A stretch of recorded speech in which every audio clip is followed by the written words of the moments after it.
Good morning, everyone, and welcome to my channel. Today, we are going to start this RTI Act 2005. ठीक है, तो कुछ important points हैं जो हम इनके बारे में डिस्कस करेंगे। और जब स्पेशली अभी जो 2018 का जो एग्ज़ाम आया है उसको देख के तो लगता है कि मतलब आपको जो RTI एक्ट है अब वो सेक्शन बाय सेक्शन पढ़ने की ज़रूरत है, उसकी डेफिनेशन जो है सेक्शन बाय सेक्शन करने की ज़रूरत है। ठीक है, so it becomes very important to read the act like that only. ठीक है, तो उसके लिए अब क्या शुरू करेंगे, हम इसी को ऐसे ही ट्राई करेंगे, ये ट्राई करेंगे कि इसको हम सेक्शन बाय सेक्शन हम इसको पढ़ सकें। ठीक है, तो चलिए शुरू करते हैं। Right to information act 2005।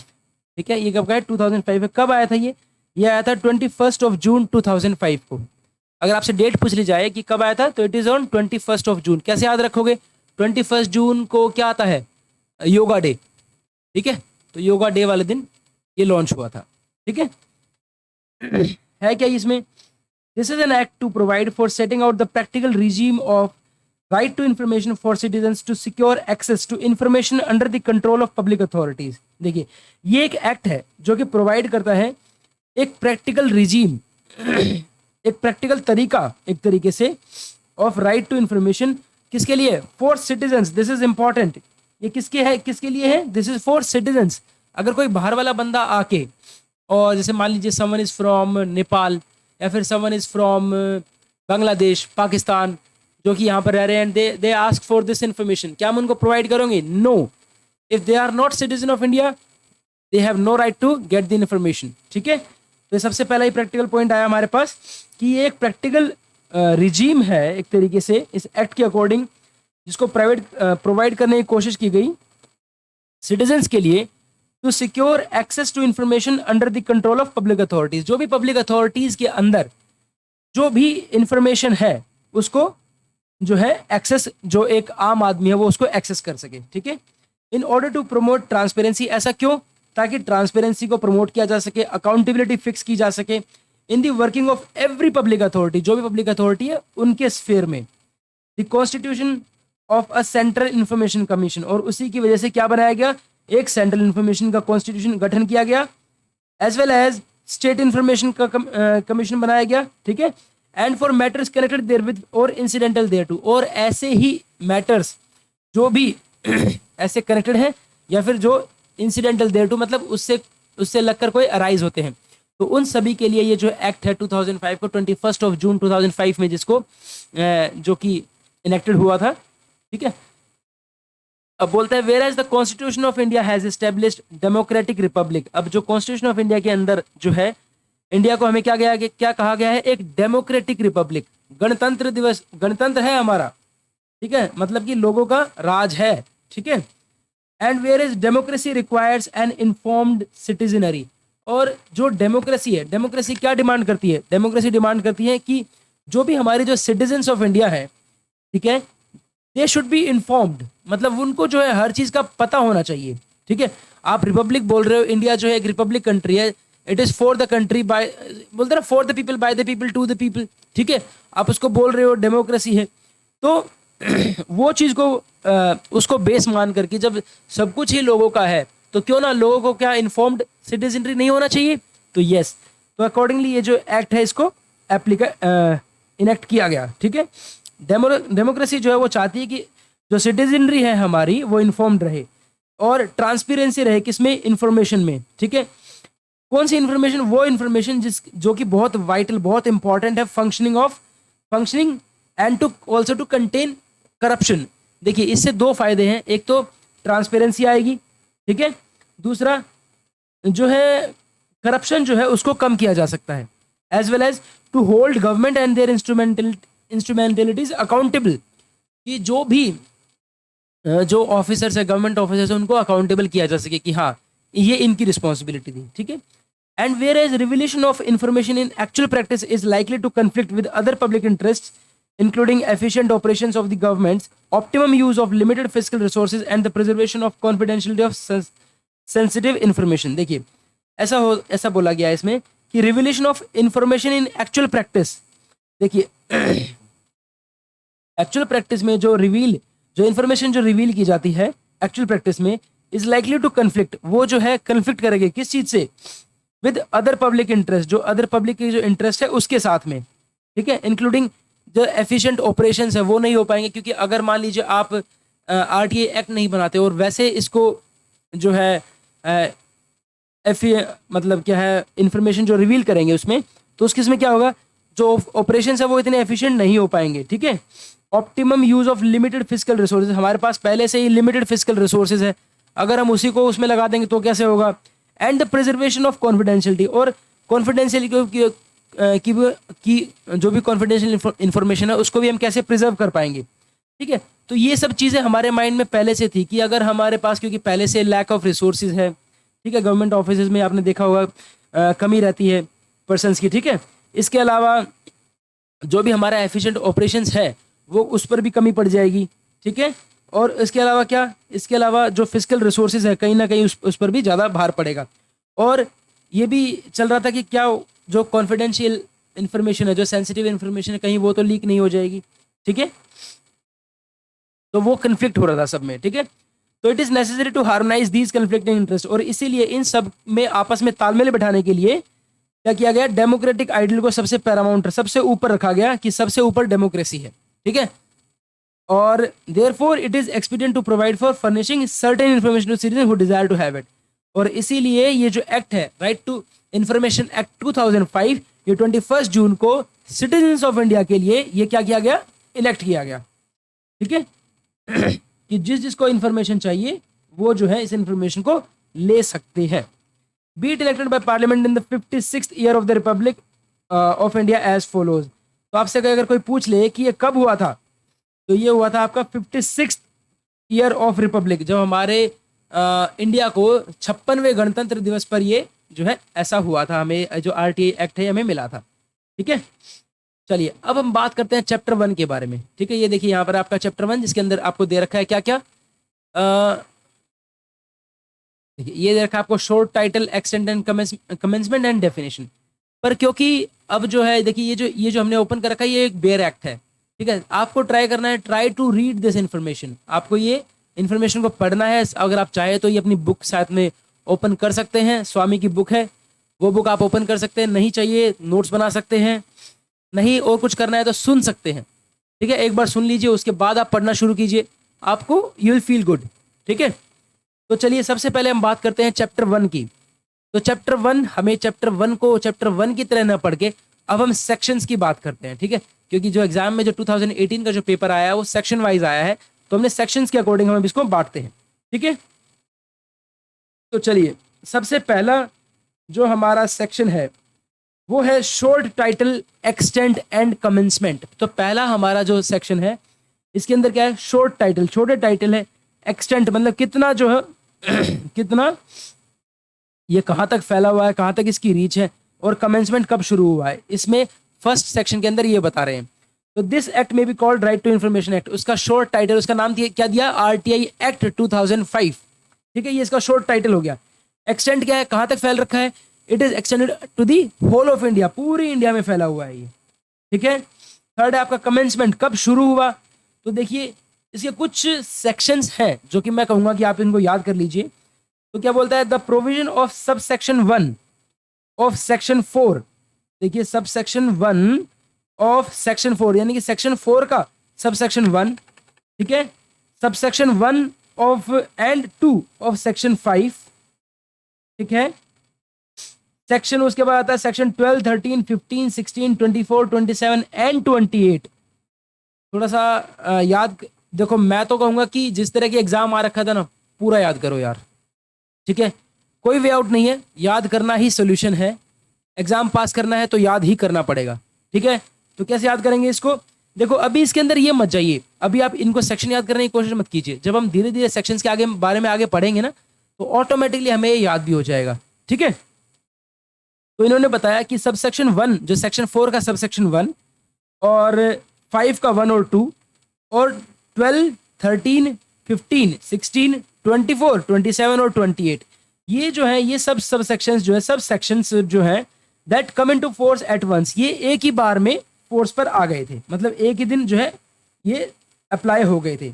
और इसके अलावा जो रिमेनिंग जो थे ठीक है, that shall come into force on the 120th day of its enactment. यानी कि इसके अलावा जो भी सेक्शंस हैं वो इसके इनेक्टमेंट डे के 120वें दिन बाद इनेक्ट हुए थे। ठीक है, this is really very important कि ये जो है 120th डे पर जो है जो भी रिमेनिंग जो इसके सेक्शंस हैं वो 120th डे पर इनेक्ट हुए थे। ठीक है,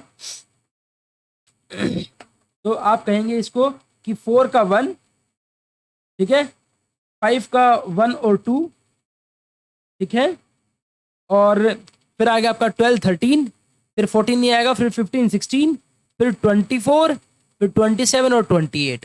ये थे जो कि एट वंस जिस दिन ये जो इनेक्ट हुआ हमारा 21 जून 2005 को, उसी दिन ही ये सारे जो एक्ट के जो सेक्शंस थे ये एप्लीकेबल हो गए थे। इसके अलावा जितने भी रिमेनिंग, अगर हमारे पास कितने हैं देखिए, इसके सेक्शंस कितने, 31 सेक्शंस हैं। तो ये जो 31 सेक्शंस हैं, ये 31 सेक्शंस में से ये जो है बाद को हुए थे। ठीक है,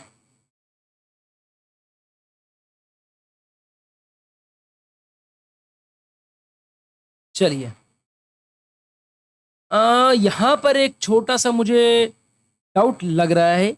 डाउट ये है कि स्वामी के अंदर इसको जो है कुछ अलग दे रखा है, यहाँ पे दे रखा है 15 जून, यहाँ दे रखा है इन्होंने 21 जून।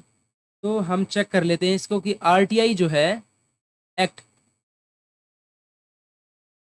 was enacted in which year, on which date? 15 जून 2005 को। ठीक है, and it bill was okay, it was passed by parliament on 15 June and came into force with effect from 12 October 2005 every day.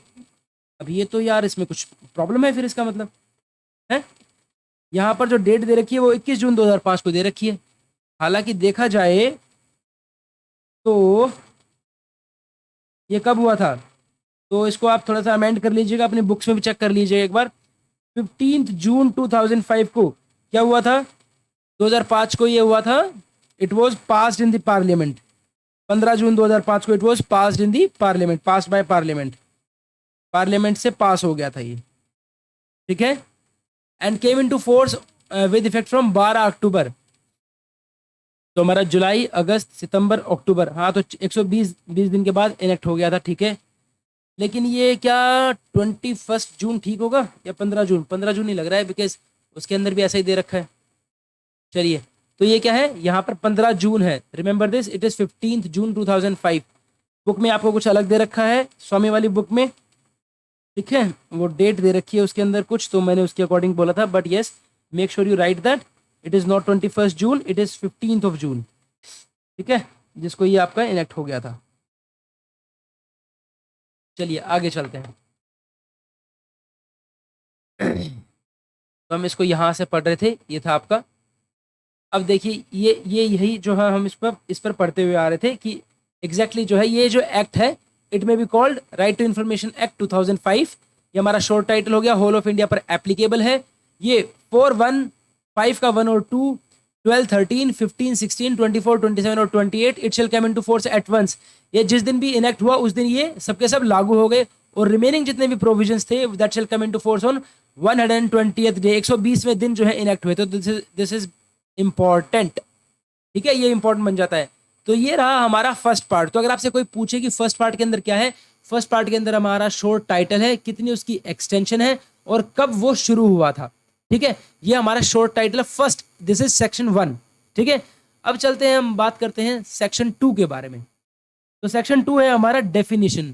ठीक है, सेक्शन 2 क्या है हमारा, definition. की definition क्या क्या है इसके अंदर देखिए, in this act unless the context otherwise requires, इस एक्ट के अकॉर्डिंग।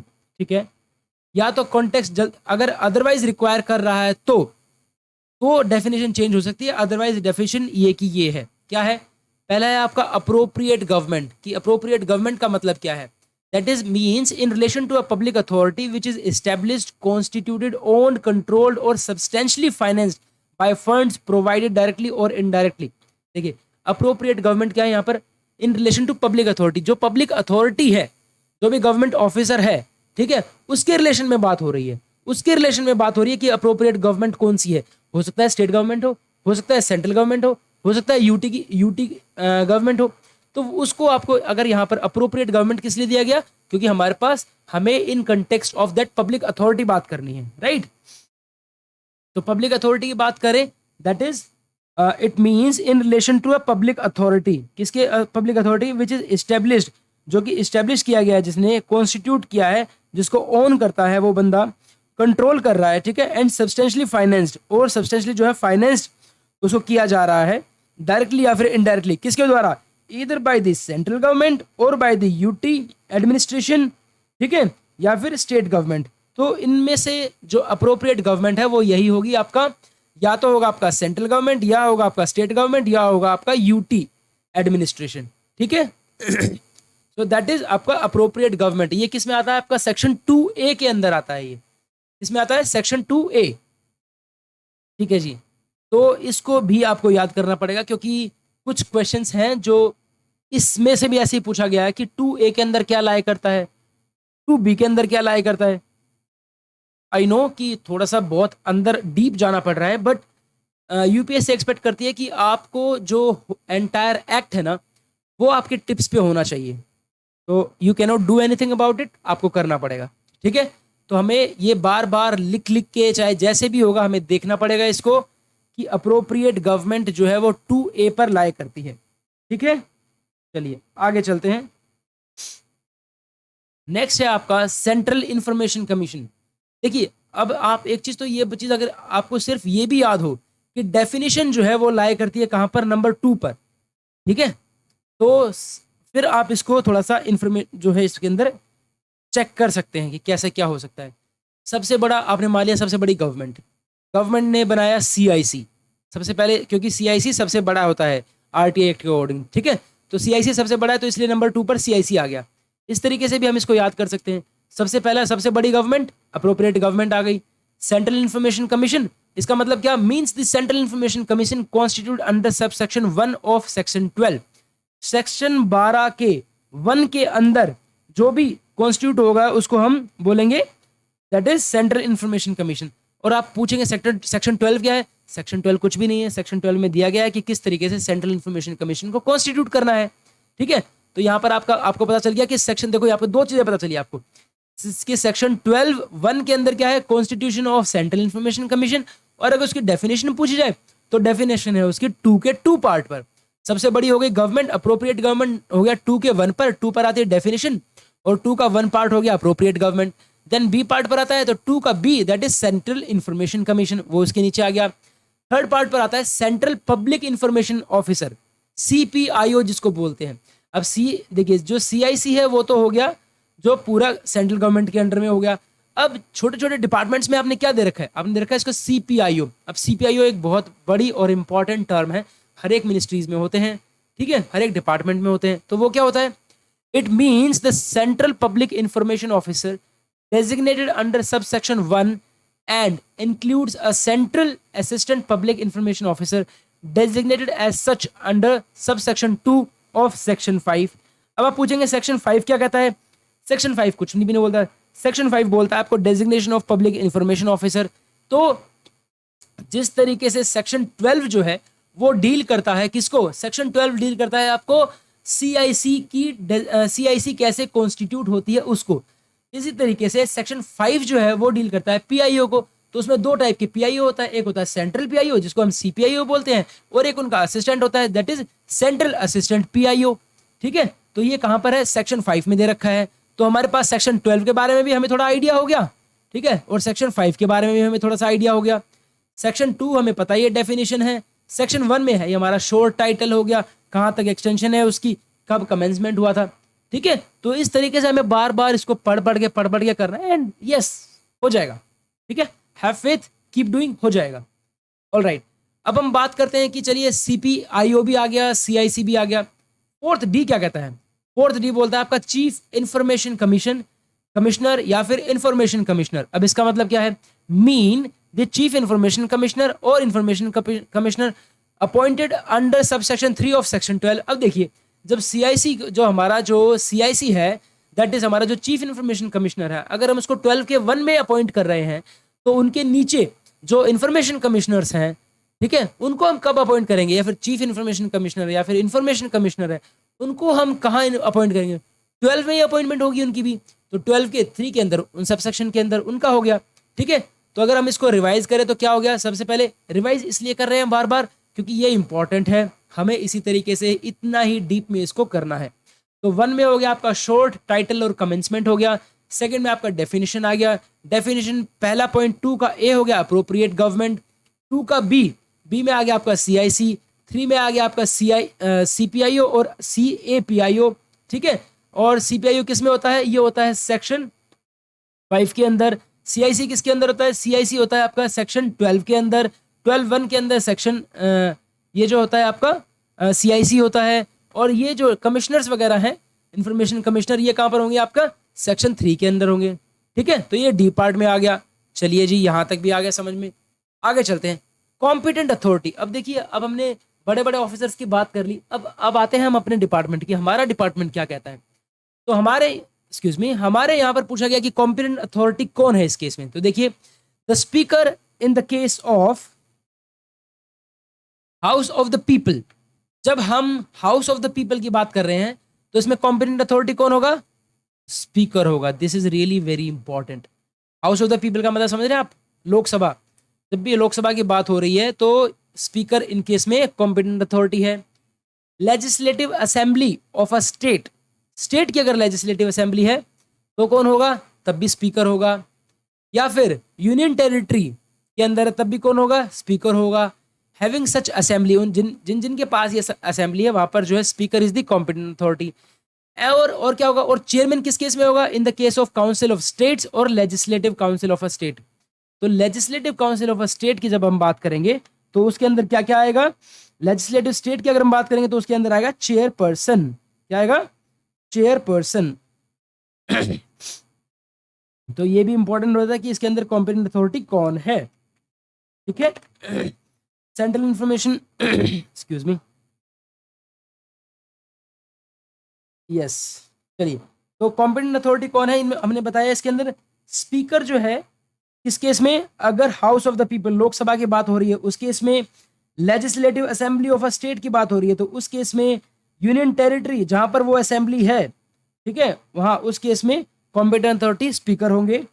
अगर चेयरमैन जो है, चेयरमैन कहाँ के होंगे, अगर काउंसिल ऑफ स्टेट्स की बात हो रही है, राज्यसभा की बात हो रही है, या फिर लेजिस्लेटिव काउंसिल है आपके स्टेट के अंदर, अगर इन दोनों की बात हो रही है, इन दैट केस क्या होगा, इन दोनों ही केसेस के अंदर चेयरपर्सन इनके कॉम्पिटेंट अथॉरिटी होंगे। ठीक है, चलिए आगे चलते हैं। The chief justice of India in the case of supreme court, अगर बात करें सुप्रीम कोर्ट की, सुप्रीम कोर्ट से रिलेटेड आपको कोई इंफॉर्मेशन लेनी है तो उस केस के अंदर आपका जो कॉम्पिटेंट अथॉरिटी है वो कौन होगा, it will be the chief justice of India in the case of supreme court. ठीक है, यहां पर देखिए लिखा हुआ है chief justice of India in the case of supreme court. और अगर हाई कोर्ट की अगर हम बात करेंगे तो उसमें कौन होगा, chief justice of high court in the case of high court. ठीक है, आगे चलते हैं। प्रेसिडेंट और गवर्नर एज द केस में be in the case of other authorities establish और कॉन्स्टिट्यूटेड बाय और अंडर द कॉन्स्टिट्यूशन। और देखिए, अगर हम बात करें प्रेसिडेंट और गवर्नर जो है, जो भी कोई केस होगा, जिस भी केस में अदर अथॉरिटीज जो भी एस्टेब्लिश की गई या फिर कॉन्स्टिट्यूट की गई है कॉन्स्टिट्यूशन के अंदर, दैट मीन्स कॉन्स्टिट्यूशन के अकॉर्डिंग जो भी कुछ भी कॉन्स्टिट्यूशन के जो कॉन्स्टिट्यूशनल बॉडीज हो गया जिस प्रकार, ठीक है, तो उस केस के अंदर कौन होगा, उसके अंदर आपके प्रेसिडेंट और आपके गवर्नर, इस केस में आपके प्रेसिडेंट एज वेल एज आपके गवर्नर जो है इस केस के अंदर कॉम्पिटेंट अथॉरिटीज होंगे अंडर द कॉन्स्टिट्यूशन। कॉन्स्टिट्यूशन के अंडर कोई भी बॉडी, कोई भी अथॉरिटी आपने इस्टेब्लिश की है गवर्नमेंट ने, तो उसके जो है कॉम्पिटेंट अथॉरिटी कौन होंगे, प्रेसिडेंट या फिर गवर्नर होंगे। तो आप इसको इस तरीके से देख सकते हैं कि सबसे पहले इन्होंने कहाँ का दिया, सबसे पहले कॉम्पिटेंट अथॉरिटी की बात हुई आपके लोकसभा और राज्यसभा। लोकसभा में स्पीकर होता है, राज्यसभा में चेयरपर्सन होते हैं या चेयरमैन होते हैं। ठीक है, वो हो गया chief justice of supreme court के अंदर हो गया चीफ जस्टिस हो गए, हाई कोर्ट के अंदर वहां के हाई कोर्ट के चीफ जस्टिस हो गए। देन वी हैव प्रेसिडेंट और governor in the case of constitutional bodies. ठीक है, तो ई पार्ट में आता है आपका आता है कॉम्पिटेंट अथॉरिटी। ठीक है, यहां तक क्लियर हो गया। चलिए आगे चलते हैं, इसमें बोला है the administrator appointed under article 239 of the constitution. चलिए मैं आपसे पूछता हूँ, बताइए ये जो है जो 239 का जो कॉन्स्टिट्यूशन का पार्ट है, कॉन्स्टिट्यूशन में 239 मेरे हिसाब से होना चाहिए एडमिनिस्ट्रेटर जो होता है ना, each union territory shall be administered by the president acting to such action as he thinks fit through an administrator to be appointed by him with such designation as he may specify. ठीक है, तो article 239 के अंदर यहाँ पर बात हो रही है। यहाँ पे तो एडमिनिस्ट्रेटर कौन होते हैं, जैसे कि मान लो यूटी के एडमिनिस्ट्रेटर हो गए। तो इस तरीके से आपको दो इन्फॉर्मेशन मिली कि आर्टिकल 239 के अंदर जो भी यूटीज हैं उनके एडमिनिस्ट्रेटर जो हैं वो आर्टिकल 239 के अंदर आते हैं। ठीक है, यहाँ तक क्लियर हो गया। चलिए जी, तो आर्टिकल 239 को भी अंडरलाइन कर लीजिएगा और एडमिनिस्ट्रेटर को भी अंडरलाइन कर लीजिएगा। अब बात करते हैं अगला पॉइंट 2F। ये आया आपका 2F। ये बोला गया आपको इंफॉर्मेशन, आपको डेफिनेशन पूछेगी कि इंफॉर्मेशन का मतलब क्या समझते हैं आप, क्या क्या मानते हैं आप इंफॉर्मेशन का मतलब। और ये जो F पार्ट है, ये वाला पार्ट एग्जाम के अंदर आया हुआ था। यही क्वेश्चन पूछा गया था कि जो F पार्ट है इंफॉर्मेशन जो है वो 2 के कौन से सब रूल के अकॉर्डिंग आएगी, 2A 2B 2D 2F, इस तरीके से ऑप्शंस दे रखे थे। ठीक है, तो यस हमें इसी तरीके से पढ़ना पड़ेगा और कोई ऑप्शन नहीं है, कीप स्टडिंग। चलिए, इंफॉर्मेशन का मतलब आप क्या समझते हैं। देखिए, इंफॉर्मेशन का मतलब है any material in any form मतलब कि कोई भी मटेरियल हो और किसी भी फॉर्म में हो। और उसका किसी भी फॉर्म का मतलब या तो वो रिकॉर्ड की फॉर्म में हो, डॉक्यूमेंट हो, कोई मेमोज हो, ईमेल हो, ओपिनियंस हो। ओपिनियन का मतलब कहाँ पर दी जाते हैं ओपिनियन, आपकी नोटिंग पे, नोटिंग पार्ट भी आप डिस्क्लोज कर सकते हैं। ठीक है, किसी की एडवाइस लियो दूसरे डिपार्टमेंट की, प्रेस रिलीज आपने कोई भी किया हो, कोई भी सर्कुलर है आप डिपार्टमेंट का, कोई भी ऑर्डर है, कोई भी लॉगबुक है। लॉगबुक किसकी होती है, जैसे ड्राइवर्स वगैरह की जो लॉगबुक होती है ना, उसका हो गया जैसे। ठीक है, कोई भी कॉन्ट्रैक्ट की कॉपी हो गई, कोई भी रिपोर्ट आपसे ले सकते हैं, कोई भी पेपर्स जो आपने प्रोड्यूस किए हैं, कोई भी सैंपल्स, कोई भी मॉडल, कोई भी डेटा मटेरियल, मतलब आपका जो भी मतलब जो आप कहते हैं मेरे कंप्यूटर में है ये चीज़, तो वो भी आपको देना पड़ेगा। कोई भी data material held in an electronic form अब ये सब चीज़ें या तो इलेक्ट्रॉनिक फॉर्म में है तब भी, and information relating to any private body which can be accessed by a public authority under any other law for the time being in force. और इसके अलावा कोई भी पब्लिक अथॉरिटी, कोई भी private body, sorry, and information relating to any private body, कोई भी ऐसी प्राइवेट बॉडी, ठीक है, जिसको गवर्नमेंट एक्सेस कर सकती है। ठीक है, जिसको जो है it can be accessed by a public authority under any other law, किसी भी लॉ के अंडर अगर गवर्नमेंट उसको एक्सेस कर सकती है तो उसकी इंफॉर्मेशन भी आपको देनी पड़ेगी। ये सब कुछ आता है इंफॉर्मेशन के अंडर में। ठीक है, तो अगर आपसे कोई पूछे कि इंफॉर्मेशन का मतलब क्या है, तो इंफॉर्मेशन का मतलब है कोई भी मटेरियल किसी भी फॉर्म में, चाहे वो रिकॉर्ड फॉर्म हो, डॉक्यूमेंट्स हो, मेमो हो, ईमेल हो, opinion, advices, press release, circular, order, logbooks, contracts, reports, papers, samples, models, data material electronic form में हो, पेपर फॉर्म में हो, या फिर कोई भी इंपॉर्टेंट एक बनता है एनी प्राइवेट बॉडी। ये इंपॉर्टेंट बन जाता है क्योंकि प्राइवेट बॉडी जैसे आता हमारे कान एकदम ऐसे हो जाते हैं, नहीं प्राइवेट बॉडी का हम कैसे दे सकते हैं। लेकिन if it can be accessed by a public authority, अगर आप एक पब्लिक अथॉरिटी हैं and you have the right to access that private body under any law, that means वो इंफॉर्मेशन भी आपको देनी है। ठीक है, चलिए जी, तो 2 का F पार्ट है इंफॉर्मेशन। थोड़ा सा रिवाइंड करेंगे इसको। तो हम बात करें 2 के A पार्ट में, बताइए क्या आ रहा था। नहीं बुक के अंदर नहीं देखना है, 2 का A पार्ट बताइए क्या आ रहा था। मुझे भी सोचने दी, मैं भी सोचता हूँ कि 2 के A पार्ट में क्या था। देखिए, हमारा जो 2 का A पार्ट है, सबसे पहले हमने बात बताई थी कि 2 का A पार्ट क्या है, 2 में पार्ट में डेफिनेशन है। डेफिनेशन के अंदर हम सबसे पहले सबसे बड़ा क्या है, गवर्नमेंट है। तो हमारी अथॉरिटी जो भी है, अप्रोप्रिएट गवर्नमेंट है, उसके बारे में हम बात कर रहे हैं। ठीक है, सबसे बड़ी गवर्नमेंट होगी। गवर्नमेंट के बाद आएगा आपका CIC, है ना, क्योंकि इस रूल के अकॉर्डिंग CIC सबसे बड़ा है। फिर आएगा आपका, अब CIC है, CIC सेक्शन 12 में आता है उनकी अपॉइंटमेंट। फिर आता है आपका CPIO और CAPIO। ठीक है, ये दोनों ही होता है, इसके अंदर सेक्शन 5 के अंडर आता है। फिर आता है आपके जो कमिश्नर्स है वो आएंगे, सेक्शन 12 के अंडर ही आएंगे। ये आपका 2 का डी का पार्ट हो गया। 5वें पार्ट पर आपका कॉम्पिटेंट अथॉरिटी आया था। ठीक है, कॉम्पिटेंट अथॉरिटी हमने कहाँ से शुरू किया था? सबसे पहले हमने लोकसभा का हो गया आपका स्पीकर, राज्यसभा का हो गया आपका चेयरमैन, यूटीज जहाँ पर भी ऐसी है, काउंसिल ऑफ स्टेट्स है तो आपका चेयरमैन हो गया, अदरवाइज स्पीकर हो गया। फिर आता है सुप्रीम कोर्ट में हो गया आपका चीफ जस्टिस, हाई कोर्ट में हो गया चीफ जस्टिस। फिर आता है उन दोनों के नीचे आएगा, जैसे मान लीजिए कोई भी आपका आ गया एडमिनिस्ट्रेटर वाला भी एक ऑप्शन था।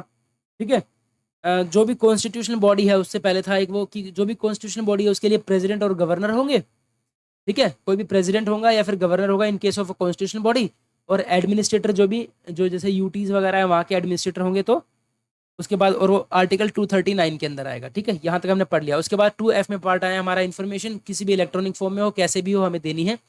ठीक है, इलेक्ट्रॉनिक पढ़ी है, पेपर की फॉर्म में है, जैसी भी है। 2F के अंदर इसकी इन्फॉर्मेशन दे रखी है, डेफिनेशन दे रखी है 2F में।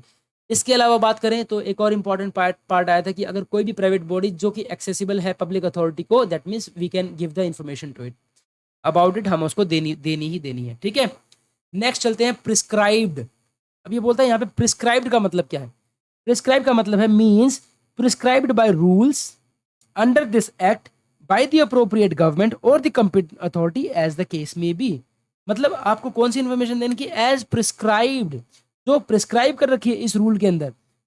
ऐसा नहीं कि आप कुछ भी इन्फॉर्मेशन दें, कोई आपको बोलेगा कि अरे ये तो ये इन्फॉर्मेशन दे दीजिए मुझे एक्ट, तो ये बोलता है अरे भाई कुछ है जो प्रिस्क्राइब कर रखी है गवर्नमेंट ने। ये एक्ट भी पूरी की पूरी आपको इन्फॉर्मेशन रिवील करने के लिए नहीं बोलता है। इस एक्ट के अंदर भी कुछ इन्फॉर्मेशन प्रिस्क्राइब कर रखी है कि ठीक है ये सिक्योरिटी है, इस पर इंटेग्रिटी पे अपनी इंडिया की इंटेग्रिटी पे बात आएगी, ये नहीं देनी है। कुछ प्रिस्क्राइब कर रखी है कि यही दे सकते हो। तो प्रिस्क्राइब का मतलब है यहाँ पर means that is prescribed by rules made under this act. ठीक है, बाय द अप्रोप्रिएट गवर्नमेंट, जो भी या फिर कंपिटेंट अथॉरिटी है वो जो है इसके बारे में प्रिस्क्राइब कर सकते हैं कि कौन सी इन्फॉर्मेशन देनी है, कौन सी नहीं देनी है। ठीक है, आगे चलते हैं पब्लिक अथॉरिटी। देखिए सबसे पहले आया कॉम्पिटेंट अथॉरिटी, अब आता है public authority. Now public authority का मतलब क्या होता है? पब्लिक अथॉरिटी का मतलब होता है मीन्स एनी अथॉरिटी और बॉडी और institution of a self government established और कॉन्स्टिट्यूटेड। देखिए मतलब अगर आप सोचें कि यहाँ पर अथॉरिटी का मतलब सिर्फ जो हमारे CPIO है सिर्फ वही है, नहीं नहीं नहीं नहीं नहीं। कोई भी ऐसी अथॉरिटी, कोई भी ऐसी बॉडी, कोई भी ऐसा इंस्टीट्यूशन जो कि सेल्फ गवर्नमेंट है, मतलब कि उनकी अपनी खुद से चला रहे हैं वो उसको। ठीक है, इस्टेब्लिश्ड और लेकिन खुद से चला रहे हैं वो उसको, सेल्फ गवर्निंग है वो। ठीक है, लेकिन वो इस्टेब्लिश और कॉन्स्टिट्यूशन है वो किसके द्वारा हुए हैं? या तो वो अंडर द कॉन्स्टिट्यूशन बनाए गए हैं, या फिर वो किसी लॉ के द्वारा पार्लियामेंट में बनाए गए हैं, या फिर वो किसी स्टेट लेजिस्लेचर के द्वारा बनाए गए हैं, या फिर गवर्नमेंट ने कोई नोटिफिकेशन निकाल के उसको बनाया गया है। तो इन सभी केस में वो पब्लिक अथॉरिटी कहलाएगी। पब्लिक अथॉरिटी का मतलब सिर्फ स्टेट गवर्नमेंट या सेंट्रल गवर्नमेंट नहीं है। पब्लिक गवर्नमेंट का मतलब यहाँ पर सेल्फ गवर्नमेंट जो बॉडीज हैं वो भी हैं, प्रोवाइडेड दे आर एस्टेब्लिश्ड और constituted by the constitution, by the parliament, by the state legislature or by notification by the government। ठीक है, it also includes, क्या क्या इंक्लूड करता है ये? बॉडी ओन्ड, कंट्रोल्ड और सब्सटेंशियली फाइनेंस्ड। ऐसी बॉडी जो कि जिसको गवर्नमेंट को है सब्सटेंशियली फाइनेंस्ड कर रही है उसको, वो भी। नॉन गवर्नमेंट मतलब NGO तक भी जो है अगर उसको गवर्नमेंट फाइनेंशियल उसको कर रही है अपने तरफ से, तो वो भी जो है इसके अंडर में आएंगे। ठीक है, डायरेक्टली और indirectly bye funds provided by the appropriate government. Government उसको किसी भी तरीके से फंड दे रही हो, चाहे इनडायरेक्टली दे रहे हो चाहे डायरेक्टली दे रहे हो, आप जो है इसके अंडर में पब्लिक अथॉरिटी के अंडर में आएंगे। क्योंकि यहाँ पर क्या है एक्सक्यूज मी, यहाँ पर क्या है कि पब्लिक अथॉरिटी का मतलब क्या है? पब्लिक अथॉरिटी का मतलब है कि आप पब्लिक अथॉरिटी से इंफॉर्मेशन ले सकते हो। यहाँ पर जो मेन है ना, वो मेन ये है कि जो भी पब्लिक अथॉरिटी है आप इस पब्लिक अथॉरिटी से इंफॉर्मेशन ले सकते हो। तो जब आप किसी भी पब्लिक अथॉरिटी, तो वो जो सेल्फ गवर्नमेंट जिन्होंने अपने आप बना रखी है, तो वो बोलेंगे नहीं नहीं हम तो सेल्फ गवर्निंग है भाई, हमारा तो कोई गवर्नमेंट ऑफिसर है ही नहीं, हम क्यों दे? But no, if they are established under constitution, under parliament, by the state legislature or by the appropriate government by notification, then yes, in that case you are a public authority, you are supposed to provide the information। It also includes कौन सी, जो भी किसी को भी अगर किसी भी ऐसी बॉडी को जिसको गवर्नमेंट जो है सब्सटेंशियली फाइनेंस कर रही है, डायरेक्टली इनडायरेक्टली जैसे भी, ठीक है, आपको इन्फॉर्मेशन देनी पड़ेगी। ठीक है, तो एनजीओ जो है आपसे पूछ सकते हैं, इस तरह के क्वेश्चन पूछते हैं वो आपके। अच्छा बताइए, क्या एक एनजीओ जो कि सेल्फ गवर्निंग है, क्वेश्चन को देखो डाइस ही कर देंगे। ठीक है, एक एनजीओ है, सेल्फ गवर्निंग है, ठीक है, और गवर्नमेंट के नोटिफिकेशन के द्वारा बनाई गई है, ठीक है, तो क्या आप उसको देंगे information? Yes, that is a public authority, हमें इन्फॉर्मेशन प्रोवाइड करनी पड़ेगी उसकी। ऑलराइट, चलिए अगला पार्ट है हमारा रिकॉर्ड। अब रिकॉर्ड की बात करते हैं कि रिकॉर्ड, जैसे हमने ऊपर पढ़ा कि इन्फॉर्मेशन में, देखिए इन्फॉर्मेशन की जब हम बात कर रहे थे, यहाँ पर ये रहा इन्फॉर्मेशन का मतलब, इन्होंने पहले ही बोला है इंक्लूडिंग रिकॉर्ड्स। अब रिकॉर्ड क्या क्या है, मतलब रिकॉर्ड मतलब क्या, कुछ भी क्या? तो चलिए रिकॉर्ड का मतलब पूछ लेते हैं, रिकॉर्ड का मतलब क्या क्या है।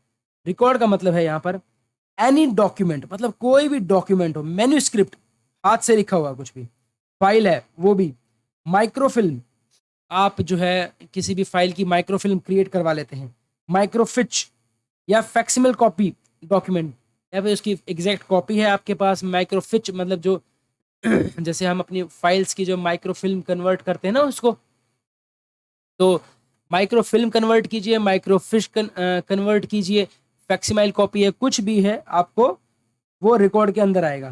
ठीक है, रिप्रोडक्शन ऑफ इमेज, कोई भी इमेज की रिप्रोडक्शन और image is embodied in such microfilm, या फिर उस माइक्रोफिल्म के अंदर जो भी माइक्रोफिल्म, चाहे वो छोटी है चाहे बड़ी है, वो आपको देनी है। ठीक है, any other material produced by a computer, और इसके अलावा कोई भी मटेरियल ऑफिस में आप कंप्यूटर पर देते हैं, बनाते हैं, that is a part of record, that is a part of record. तो ये 2I के अंदर आता है ये। ठीक है, 2H के अंदर आ गया पब्लिक अथॉरिटी और 2I के अंदर आ गया रिकॉर्ड। अब रिकॉर्ड के अंदर क्या क्या बताया, स्टार्टिंग से देखेंगे, डॉक्यूमेंट आ गया, मैन्यूस्क्रिप्ट फाइल आ गया आपका, माइक्रोफिल्म हो गया, डॉक्यूमेंट आपने कन्वर्ट करवा दिया, माइक्रोफिश में कर दिया, फैक्सिमल कॉपी है उसकी आपके पास, एग्जैक्ट कॉपी है, does not matter, you have to provide. Any reproduction of image, कोई भी इमेज की रिप्रोडक्शन है, या फिर जो इमेजेस माइक्रोफिल्म के अंदर है, छोटी है बड़ी है, आपको देना है। कोई भी मटेरियल आपने प्रोड्यूस किया बाय कंप्यूटर या एनी अदर डिवाइस, आपको वो देना है। ठीक है, so that becomes our record. चलिए नेक्स्ट आता है आपका नेक्स्ट आता है आपका राइट टू इंफॉर्मेशन।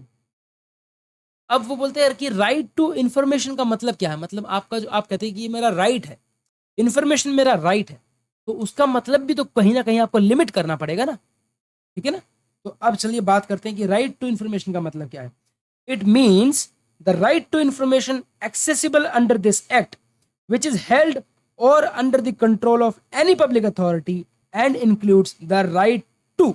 देखिए राइट टू इंफॉर्मेशन का मतलब है right to information accessible under this act, मतलब कि इसका मतलब है कि वो इंफॉर्मेशन जो कि आपके लिए एक्सेसिबल है इस एक्ट के अंदर, जो भी ये एक्ट आपको प्रोवाइड करता है, जो भी ये एक्ट आपको अलाउ करता है, वहां पर उस राइट का जो मतलब है ना आपका कि ये मेरा राइट है ये इन्फॉर्मेशन, तो वो राइट इन्फॉर्मेशन का मतलब ये नहीं कि आप कुछ भी पूछ लेंगे, कहीं ना कहीं कुछ डिमार्केट किया गया है कि यही इतनी ही बाउंड्री है आपकी, इतना ही पूछना है आपको। ठीक है, तो वो क्या है, information accessible under this act, जो भी इस एक्ट के अंडर में है सिर्फ वही आपको देनी है, विच इज हेल्ड और under the control of any public authority, किसी भी पब्लिक अथॉरिटी के अंडर में है वो। और इसके अंदर क्या क्या है इसके अंदर आपके राइट्स भी बताए गए हैं। You have right to inspection of work, आप उस काम का इंस्पेक्शन कर सकते हैं। ठीक है, किसी भी वर्क का, डॉक्यूमेंट का, कोई भी रिकॉर्ड का आप क्या कर सकते हैं, इंस्पेक्ट कर सकते हैं उस काम को वहां जाकर। ठीक है, टेकिंग नोट्स, आप वहां जाके नोट्स बना सकते हैं, फाइल गए देखिए आपने नोट्स बना लिया उसका, कोई भी एक्सट्रैक्ट आपको लगता है बहुत इंपॉर्टेंट ऑर्डर है, उसका एक्सट्रैक्ट ले लिया, सर्टिफाइड कॉपीज ले लिया आपने डॉक्यूमेंट की। ठीक है, या फिर कोई भी रिकॉर्ड लेना है वो ले लिया आपने। Taking certified samples of material, ठीक है, कोई भी सैंपल है, मटेरियल का सैंपल है, उसको सर्टिफाई करके आप वो भी आप ले सकते हो। ठीक है, नेक्स्ट है आपका obtaining information in the form of disc, आप चाहे, अभी तो डिस्क आता नहीं है, पहले आती थी कंप्यूटर में, बड़ी बड़ी डिस्क होती थी, फ्लॉपी डिस्क जिसको बोलते थे। ठीक है, तो आप डिस्क में ले सकते हैं, फ्लॉपीज में ले सकते हैं, टेप्स में ले सकते हैं, वीडियो कैसेट्स में ले सकते हैं। ये 2005 की बातें हैं, ठीक है। अब तो बहुत एक्सेसिबल हो गया, you have a pen drive या फिर मेल पर करवा लीजिए, इस तरीके से कर सकते हैं। और in any other electronic mode या फिर किसी भी इलेक्ट्रॉनिक मोड में, ठीक है, थ्रू प्रिंट आउट भी ले सकते हैं आप इसको, उसके चार्जेस हैं, we will discuss about it later, ठीक है। Where such information is stored in a computer और any other device, that means, what does it mean, कि इसका मतलब है कोई भी इंफॉर्मेशन आपके पास अगर पब्लिक अथॉरिटी के पास है तो वो राइट टू इंफॉर्मेशन में आएगी, ठीक है। तो राइट टू इंफॉर्मेशन का मतलब क्या हो गया यहाँ पर, it means the right to information accessible under this act, इस एक्ट के अंडर में है, जो कि पब्लिक अथॉरिटी के कंट्रोल में है। आपका क्या क्या राइट है, आप इंस्पेक्ट कर सकते हैं उस काम को, डॉक्यूमेंट को, कोई भी रिकॉर्ड हो गया उसको नोट्स बना सकते हैं, उसमें से कॉपी की सर्टिफाइड और एक्सटेड कॉपीज ले सकते हैं, as well as certified sample copies भी ले सकते हैं, किसी भी मटेरियल का सर्टिफाइड सैंपल भी ले सकते हैं, ठीक है। डिस्क में वो इन्फॉर्मेशन ले सकते हैं, फ्लॉपीज, टेप्स, वीडियो कैसेट्स या किसी भी इलेक्ट्रॉनिक मोड में आप वो इन्फॉर्मेशन ले सकते हैं, ठीक है। चलिए नेक्स्ट हम बात करते हैं 2K। 2K के अंदर आता है आपका, that is state information commission. अब देखिए हमने यहाँ पर बात कर लिया कि इनका CIC भी हो गया, देन इंफॉर्मेशन कमिश्नर भी हो गया। अब स्टेट के अंदर भी कुछ जो है इंफॉर्मेशन कमिश्नर होते हैं। जब हम CIC की बात करते हैं तो वो सेंट्रल इंफॉर्मेशन कमिश्नर होता है, तो सिमिलरली स्टेट के अंदर भी तो होंगे ना। तो सिमिलर यहाँ पे क्या कहता है, state information commission means the state information commission constituted under section 1 of section 15। अब आप देखिए जो CIC जो था वो हो रहा है आपका 12 के अंदर, बट स्टेट इंफॉर्मेशन कमीशन अगर आ रहा है तो वो आ रहा है आपका 15 के अंदर। तो इसमें सेक्शन जो 15 लिख रखा है इसको अंडरलाइन कर लीजिए। दिस बिकम्स वेरी इंपॉर्टेंट कि स्टेट इंफॉर्मेशन कमीशन जो है, कमिश्नर जो है, जो कमीशन इंस्टीट्यूट हुई थी वो हुई थी सेक्शन 15 के अंदर। तो दैट मीन्स उनके जितने भी कमिश्नर है वो भी 15 के अंदर ही आएंगे। 15(1) हो जाएगा, 2 हो जाएगा, इस तरीके से हो जाएगा। चलिए देख लेते हैं क्या है इसके अंदर में। बोलते हैं स्टेट इंफॉर्मेशन, स्टेट का अब क्या होगा, सबसे पहले चीफ, स्टेट के अंदर क्या है, सबसे पहले चीफ इंफॉर्मेशन कमिश्नर सबसे बड़े, और उसके बाद आता है स्टेट इंफॉर्मेशन कमिश्नर। वो दोनों जो है means the state chief information commissioner and the state information commissioner appointed under sub section 3 of 15। देखिए हमने बोला ना, जब यहाँ पर state election commissioner, chief information commissioner जो है आ रहा है सेक्शन 15 के अंडर, तो इनकी जो अपॉइंटमेंट है वो भी इसी के अंडर होगी, ठीक है। जैसे CIC के अंडर हो रहा था ना, 12 में था तो 12 का ही 3 पार्ट के अंदर वो ऐसा था, ठीक है। CIC जो है वो सेक्शन 12 के अंदर था, और जो CIC है वो सेक्शन 3 के अंदर था। तो यहाँ पर भी सिमिलरली सब सेक्शन 3 के अंदर उसके जो है स्टेट इंफॉर्मेशन कमिश्नर का अपॉइंटमेंट होता है, ठीक है। नेक्स्ट चलते हैं M part. It says state public information officer, ठीक है। अब स्टेट के अंदर भी PIO होगा, तो वो कौन होंगे, state public information officer means the state public information officer designated under subsection 1 and includes a state information assistant public information officer designated as such under subsection 2 of section 5। देखिए यहाँ पर क्या गया, सीधा सेक्शन 5 में चला गया, क्योंकि CIC के अंडर भी जब हम PIO और CPIO की बात कर रहे थे तो वो सेक्शन 5 के अंडर में था। तो सिमिलरली जो PIO है वो कहां पर आ गया, ऑटोमेटिकली सेक्शन 5 के अंडर आ गया, ठीक है। तो अब आप कह सकते हैं कि PIO, CPIO, CAPIO और SPIO और SAPIO, मतलब स्टेट का, सेंटर का, दोनों का PIO और दोनों का असिस्टेंट PIO सब के सब सेक्शन 5 के अंडर में है। CIC सेक्शन 12 के अंडर में है, और आपका स्टेट का जो चीफ इंफॉर्मेशन कमिश्नर है या फिर स्टेट इंफॉर्मेशन कमिश्नर वो सेक्शन 15 के अंडर में है, ठीक है। यहाँ पर एक बड़ा इंपॉर्टेंट सा पॉइंट आता है थर्ड पार्टी, कि थर्ड पार्टी से आप क्या समझते हैं। इंपॉर्टेंट पॉइंट आता है यहाँ पर कि थर्ड पार्टी का आप मतलब क्या समझते हैं।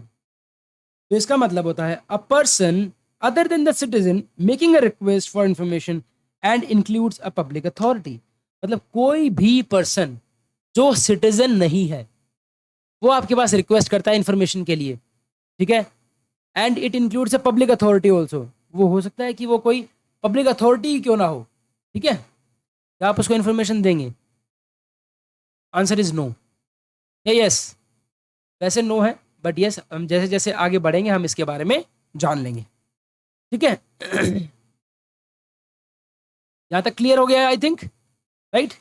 चलिए अब यहाँ पर एक इसमें गवर्नमेंट ऑफ इंडिया डिसीजन, मतलब एक जीआईडी का डिसीजन है, वो मैं आपको बताना चाहूंगा कि है क्या इसके अंदर बेसिकली। एक सेकंड दीजिएगा।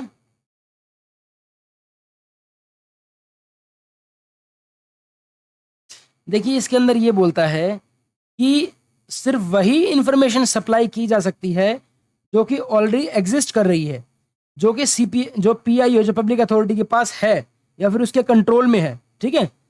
जो PIO he is not suppose to create information, उसको इन्फॉर्मेशन क्रिएट नहीं करनी है, ना ही इंटरप्रेट करनी है इन्फॉर्मेशन की, ना ही प्रॉब्लम्स कुछ ऐसी है तो उसको सॉल्व करने के लिए बैठ जाना है, ठीक है। और ना ही कोई हाइपोथेटिकल क्वेश्चंस अगर कोई पूछता है तो उनको आपको आंसर्स देना है, ठीक है। दैट मीन्स कहने का मतलब ये है कि कहने का मतलब ये है कि अगर आपसे कोई भी जो सिटीजन ऑफ इंडिया है वो आपसे कुछ पूछते हैं, कोई ऐसी इन्फॉर्मेशन जो कि आपके पास अवेलेबल नहीं है, तो आपको वो इन्फॉर्मेशन क्रिएट नहीं करनी है अपने तरफ से कि हाँ हम बनाएंगे, इंटरप्रेट भी नहीं करना है कि हाँ वो ये कहना चाह रहा है, उसकी प्रॉब्लम्स को सॉल्व करने नहीं बैठ जाना है। एज वेल एज उसके जो रिप्लाई है, हाइपोथेटिकल क्वेश्चंस कुछ भी पूछ लेते हैं तो वो उनका आपको रिप्लाई नहीं देना है, ठीक है।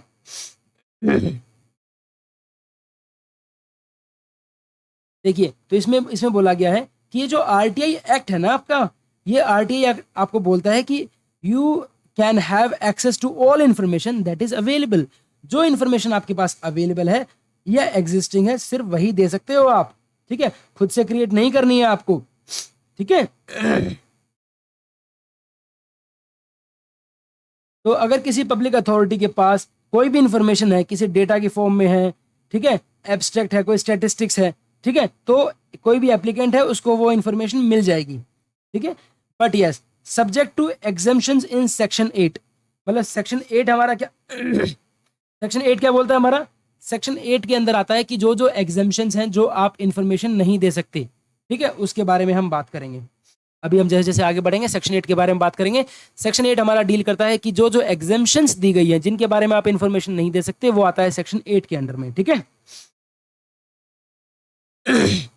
जहां कहीं भी इंफॉर्मेशन जो मांगी गई है, if it is not a part of record of public authority, ठीक है, अगर पब्लिक अथॉरिटी के पास वो इंफॉर्मेशन नहीं है तो आप उसको बनाने शुरू नहीं कर देंगे, ठीक है।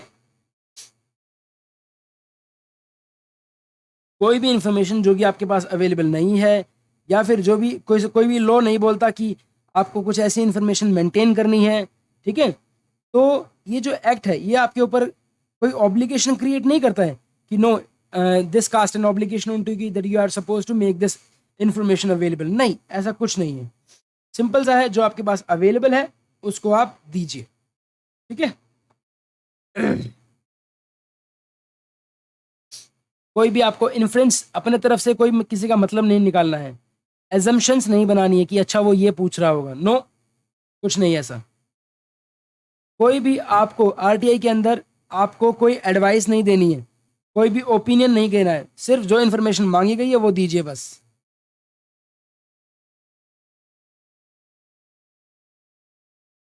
मतलब कहने का मतलब ये है इसका, ये जो जीआईडी है, इस जीआईडी के अंदर यही बताया गया है कि आपको जो है कोई भी इंफॉर्मेशन अपने तरफ से ना क्रिएट करनी है, ना इंटरप्रेट करनी है, ना ही हाइपोथेटिकल क्वेश्चंस को रिप्लाई फर्निश करना है और ना ही उनकी प्रॉब्लम्स को सॉल्व करना है। अपने तरफ से कोई इन्फ्रेंस नहीं निकालना है, कोई एजम्पशंस क्रिएट नहीं करनी है, कोई एडवाइस नहीं देनी है, कोई ओपिनियन देनी है। जो इन्फॉर्मेशन अवेलेबल है सिंपली वही आप सप्लाई करनी है, ठीक है। I hope this is clear. चलिए चैप्टर 1 हमारा हो गया है। चैप्टर 1 के अंदर 2 पार्ट थे हमारे पास, short title, extent and commitment, और दूसरा था आपका डेफिनेशन, ये हमारा हो चुका है। नेक्स्ट वीडियो में हम बात करेंगे चैप्टर 2 जिसमें right to information and obligations क्या क्या है पीआईओ की, ठीक है। चलिए with this thank you so much and keep studying.